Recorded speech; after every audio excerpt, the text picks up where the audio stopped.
Qu'en est-il de l'hypothèse de Riemann? L'hypothèse de Riemann spécifie que la dite fonction zeta de Riemann n'a de zéro que pour les entiers pairs négatifs et pour des nombres complexes avec une partie réelle 1/2. Les zéros égaux aux entiers pairs négatifs sont appelés les zéros triviaux et les autres zéros sont donc les zéros non triviaux. Beaucoup considèrent qu'il s'agit là du problème non résolu le plus important en mathématiques pures.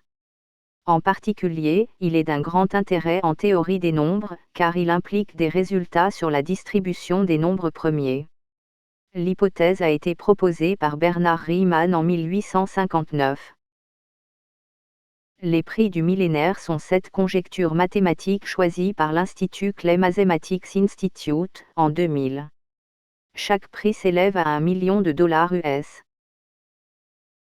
Que diriez-vous d'avoir votre part avec une récompense de $50 000? Aidez à gagner le prix, vous obtiendrez l'argent. Vous êtes mathématicien. Première étape. Vérifiez la preuve. Deuxième étape. Selon vous, ce n'est pas une preuve. Dans ce cas, cela s'arrête ici. Pas de gagnant. Sinon, troisième étape. Vous pouvez faire quelque chose d'effectif menant à l'attribution du prix. Si c'est le cas, vous obtiendrez votre part.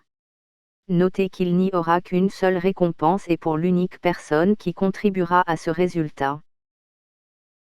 Commençons maintenant par le bref aperçu de notre preuve. La fonction état de Dirichlet est un prolongement analytique de la fonction zeta de Riemann.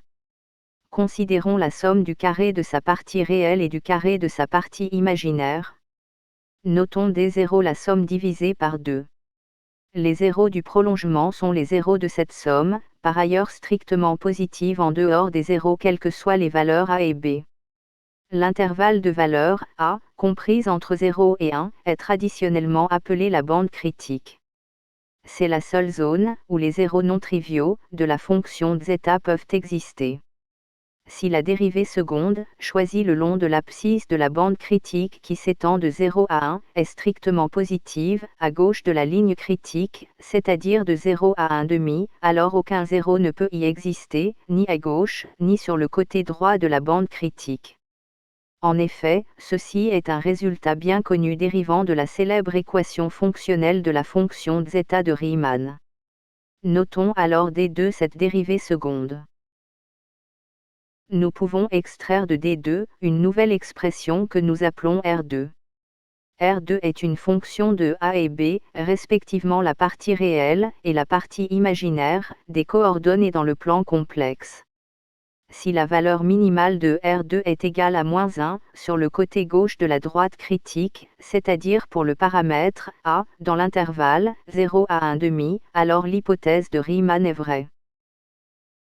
Jetons un coup d'œil à quelques données numériques pour le paramètre A, variant de 0 à 1. Le youtubeur peut voir ici les résultats obtenus pour R2. Chaos et pagaille sont la règle sur le côté droit de ce graphique, où le paramètre A est supérieur à 1/2, tandis que la retenue règne sur le côté gauche, où le paramètre est plus petit que cette valeur précise. D'autres données numériques ont également montré que R2 varie rapidement avec de petites valeurs positives ou négatives pour ses minimas et de grands pics positifs. Il se trouve qu'il y a une relation entre les valeurs des pics positifs de R2 et les valeurs négatives minimales de R2 de chaque côté des 10 pics. Aux pics plus élevés, correspondent des valeurs plus basses de chaque côté. Notez que la condition est suffisante, mais n'est pas nécessaire. L'échec n'a aucune incidence, lorsque l'on peut vérifier l'hypothèse d'une autre manière, ce qui est le cas pour les petites valeurs imaginaires. Notre preuve n'est utile qu'après les milliards de zéros déjà identifiés, c'est-à-dire que la preuve est essentiellement nécessaire asymptotiquement. Nous démontrons que la valeur asymptotique de R2 est -1/2, ce qui est donc ici bien loin de la valeur de rejet de l'hypothèse qui est -1.